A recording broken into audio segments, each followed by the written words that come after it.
कि जिंदगी में कुछ ऐसा करो कि काम दोनों का चलता रहे।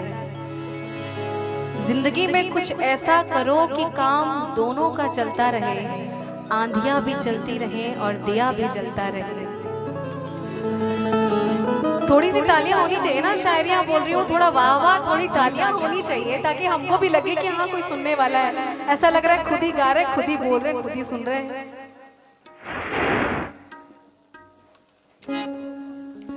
और आप लोग ऐसा लग रहा है कि पूरे टेंशन में यहाँ पे। म्यूजिक ऐसी चीज है ना कि रिलैक्स, आदमी किसी भी मूड में रहे, किसी भी जोन में रहे, एकदम रिलैक्स करने वाली चीजें हैं। और यहाँ पे ऐसा लग रहा है आप लोग बड़े परेशान हैं। मैं आप लोगों के लिए 2 लाइनें बोलना चाहती हूँ कि मिल जाता है 2 पल का सुकून बंद आंखों की बंदगी में। मिल जाता है 2 पल का सुकून बंद आंखों की बंदगी में, वरना थोड़ा थोड़ा परेशान तो हर शख्स है अपनी जिंदगी में। तो थोड़ी सी स्माइल होनी चाहिए। आप बड़े प्यारे लोग बैठे हैं यहाँ पे, हमारे सामने इतनी प्यारी प्यारी खूबसूरत सी महिलाएं बैठी हैं और स्माइल से और भी ज्यादा ब्यूटी निखरती है, तो उसमें कमी नहीं होनी चाहिए।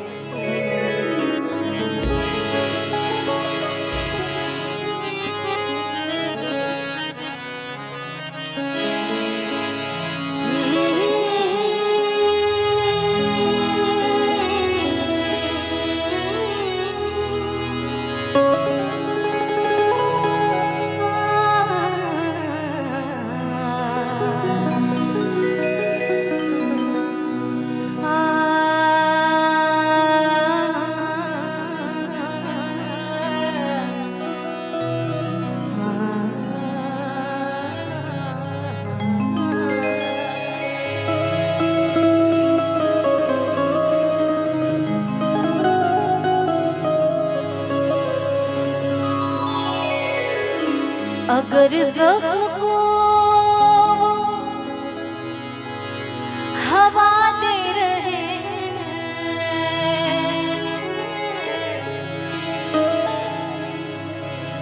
अगर ज़ख्म को हवा दे रहे हैं, तो उनको कहो हम दुआ दे रहे हैं, तो उनको कहो अगर सबको वो हवा दे रहे हैं, अगर सबको वो हवा दे रहे हैं, तो उनको कहो हम दुआ दे रहे हैं, उनको कहो हम दुआ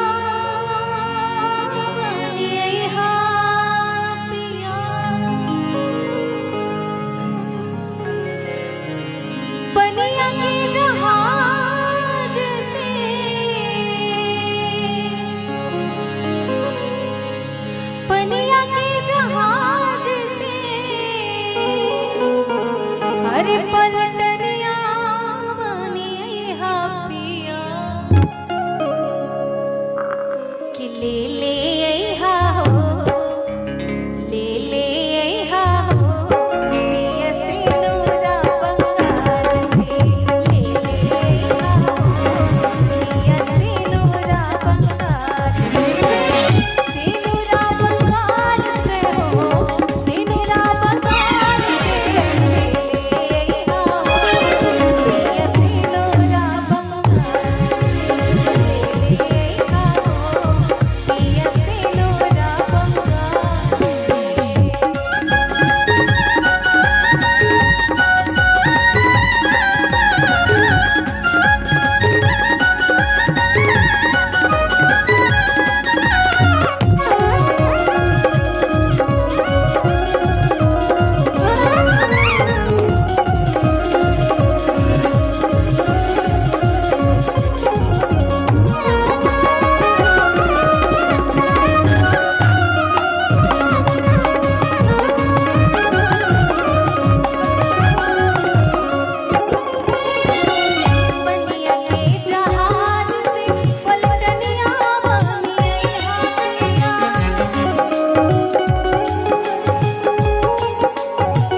अजी ले ले आया हो पिया नथिया बिहार से, ले ले आया हो पिया नथिया बिहार से, नथिया बिहार से हो, नथिया बिहार से, हाँ ले ले आया हो पिया नथिया बिहार से, ले ले आया हो पिया सिंदूरा बंगाल से।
अरे ले ले आया हो,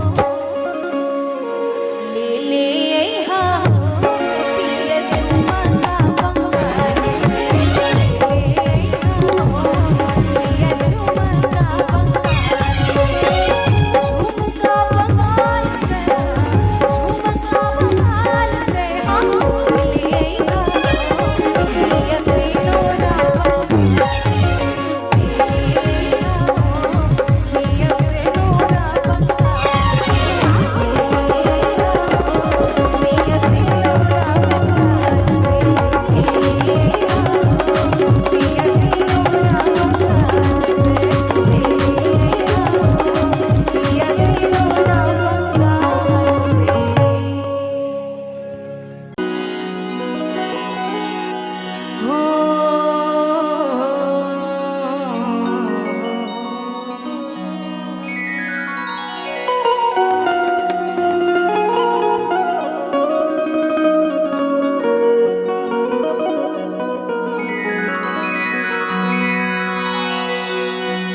पटना से पाजेब बलम जी हो,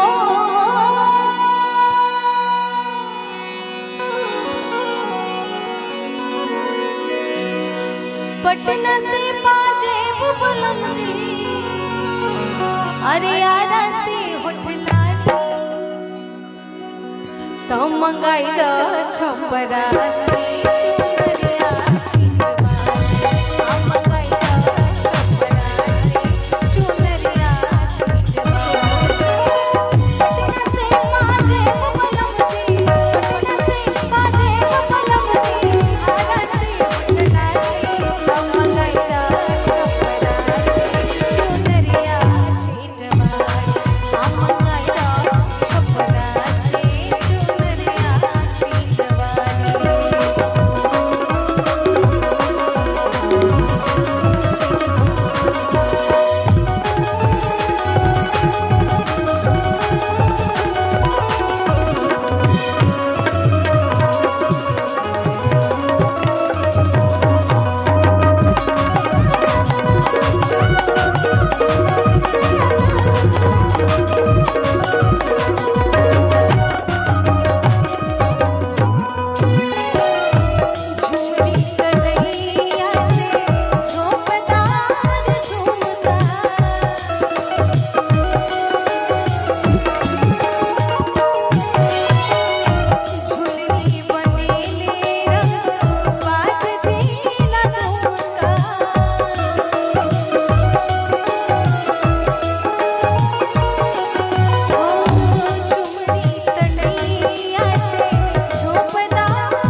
मंगाई द छपरा से चुनरिया छिटवा मंगाई द छपरा से चुनरिया छिटवा पटना से बाजे बलम जी पटना से बाजे बलम जी आरा से होठ गाली मां मंगाई द छपरा से चुनरिया छिटवा मां मंगाई द छपरा से चुनरिया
ए पहुना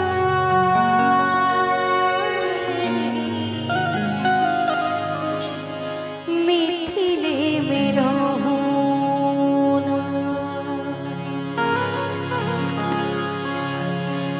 ए पहुना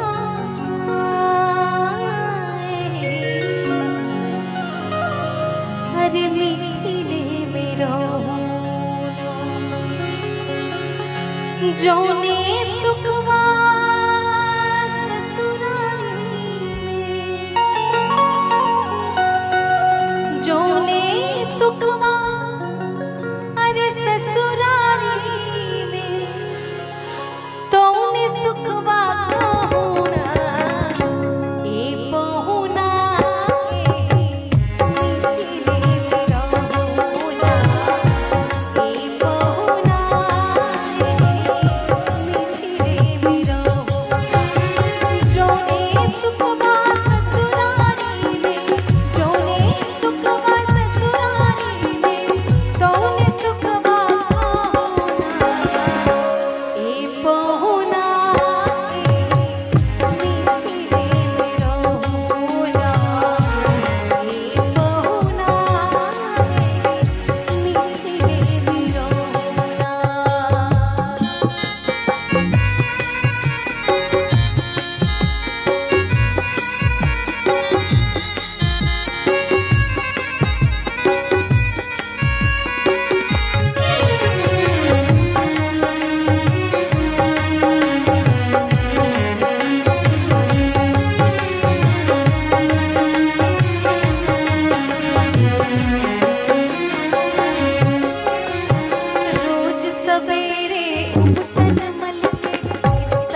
हमर निहोरा रघुनंदन से माने या ना माने है।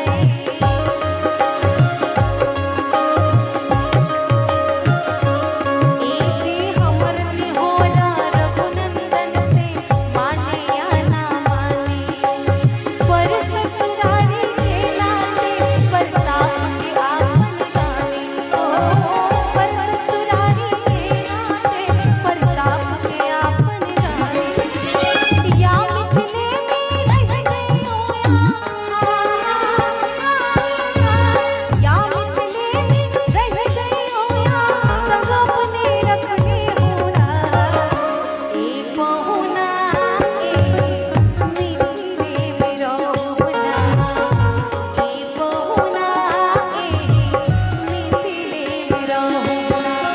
जौने सुखवा ससुरारी में जौने सुखवा ससुरारी में तौने सुखवा पहुना।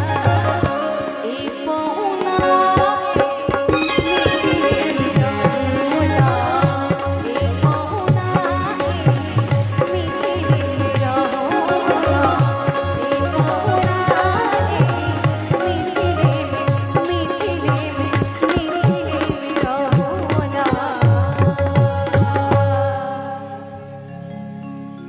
बोलिए सियावर रामचंद्र भगवान की। राम सीता से टहलते बात फुलवारी। तब राम उन्हें प्यारे लगे और सीता लगी उन्हें प्यारी।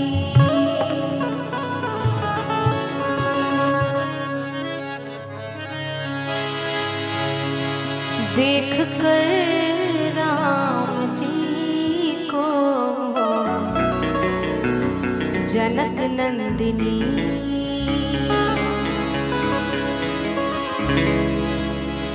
बाग में वो खड़ी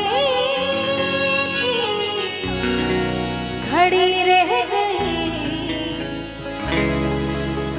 देख कर राम जी को जनक नंदिनी। देख कर राम जी को जनक नंदिनी। बाग में वो खड़ी रह गई। राम देख सिया राम को। राम देख सिया राम को। जान अखियाँ लड़े रह गई। राम जी को जनक नंदिनी। देख कर राम जी को जनक नंदिनी।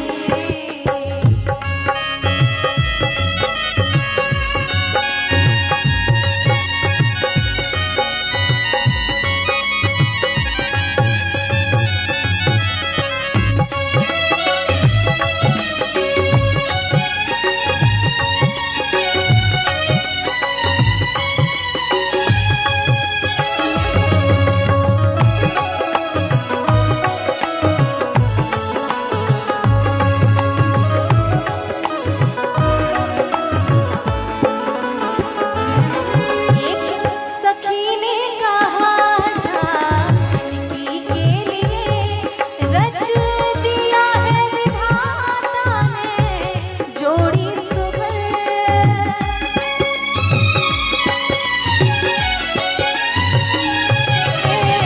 एक सखी ने कहा जानकी के लिए रच दिया है विधाता ने जोड़ी सुबह। रच दिया है विधाता ने जोड़ी सुबह। पर धनुष कैसे तोड़ेंगे बारे कुंवर। पर धनुष कैसे तोड़ेंगे बारे कुंवर। मन में शंका बनी रह गई। देख कर राम जी को जनक नंदिनी। देख कर राम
बोलती है कि ये छोटा पैकेट बड़ा धमाका है, तुम नहीं जानती हो इनके महिमा क्या क्या है।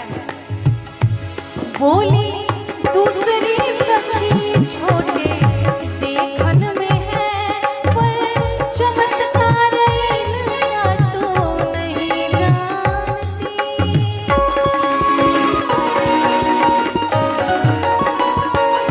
बोली दूसरी सखी छोटे देखन में है, पर चमत्कार इनका तो नहीं जानती।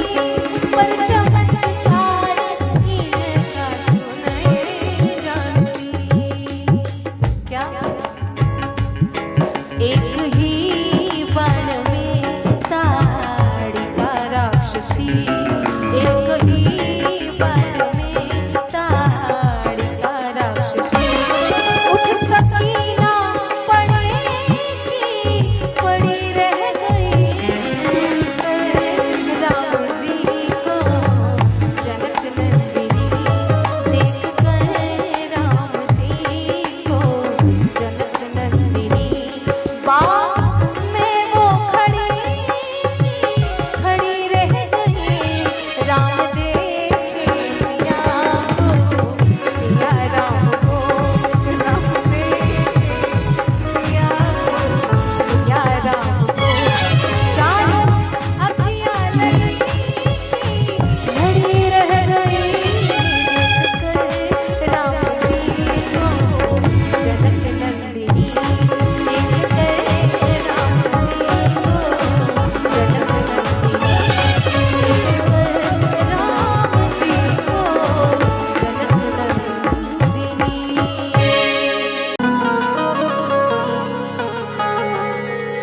राम जी से पूछे जनकपुर के नारी, बता दो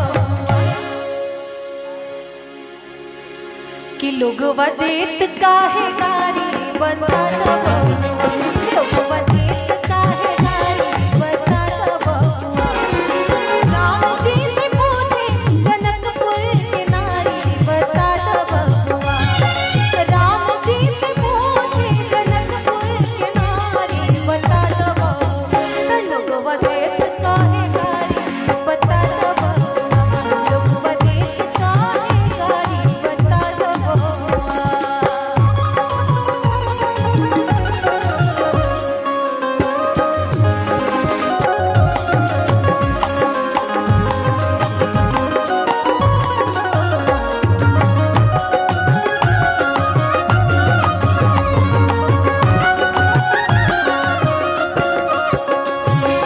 तोहरा से पूछूं मैं ओ धनुषधारी,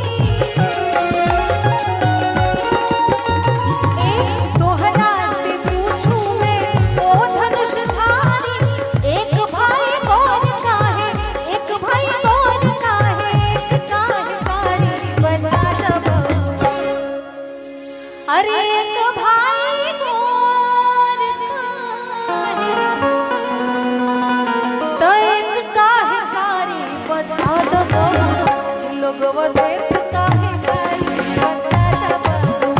लोगवा देत काहे कारी, बता दो।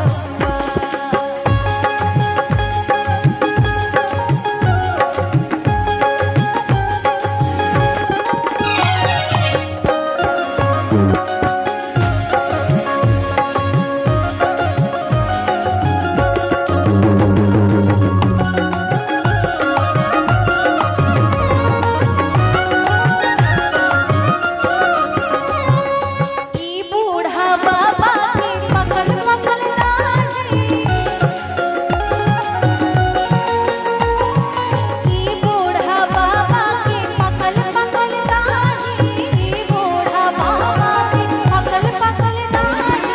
देखन में पागल, अरे देखन में पागल, भये भौर खारी, बता दो। लोगवा देत काहे गारी, बता दो। लोगवा देत काहे गारी, बता दो बबुआ।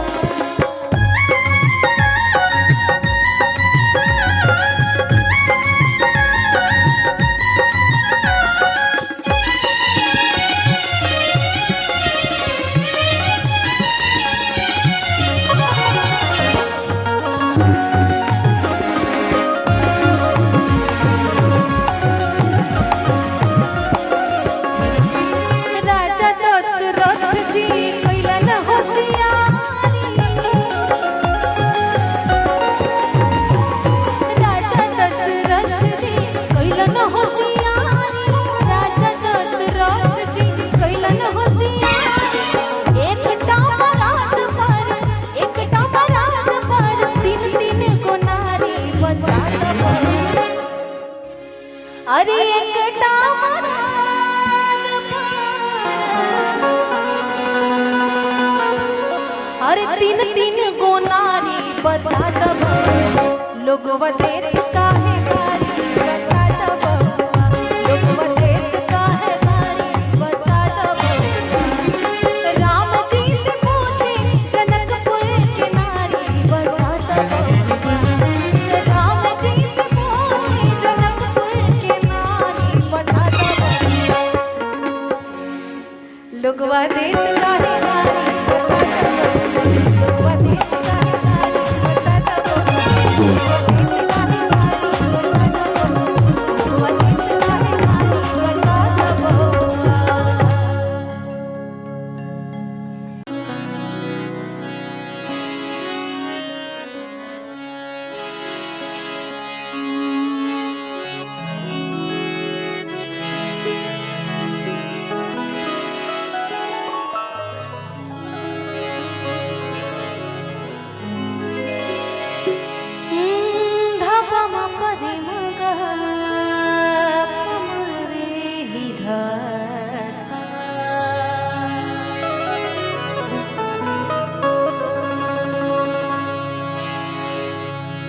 तन्हा न कोई हो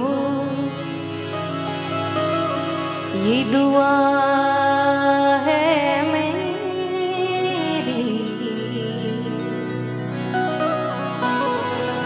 रुसवा न कोई हो ये दुआ है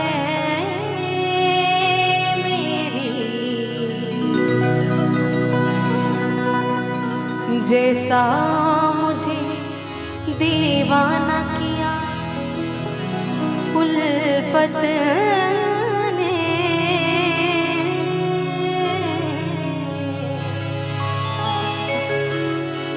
वैसा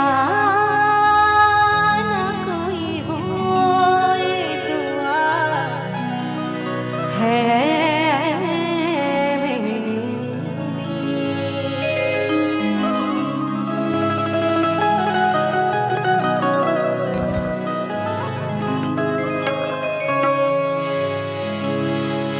तन्हा न अपने आप को तन्हा न अपने आप को अब पाइए जना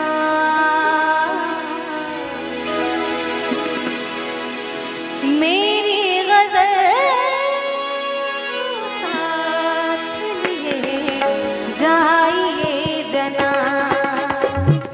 तन्हा न अपने आप को तन्हा न अपने आप को अब पाइए जना मेरी गज़ल को साथ लिए जाइए जना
जाइए जना, मेरी गजल को साथ लिए जाइए जना, तन्हा ना भूलिए आपको।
मैं साज़ हूँ ये याद रहे इसलिए कभी,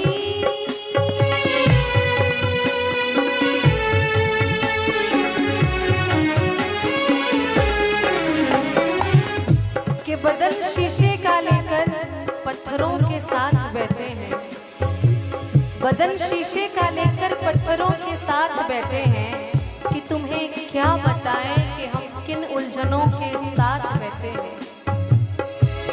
अरे गुजारिश है कि ये महफिल थोड़ी देर और चलने दो, गुजारिश है कि ये महफिल थोड़ी देर और चलने दो, कि बहुत दिनों के बाद हम भी दिल जलों के साथ बैठे हैं। मैं साज़ हूँ ये याद रहे इसलिए कभी,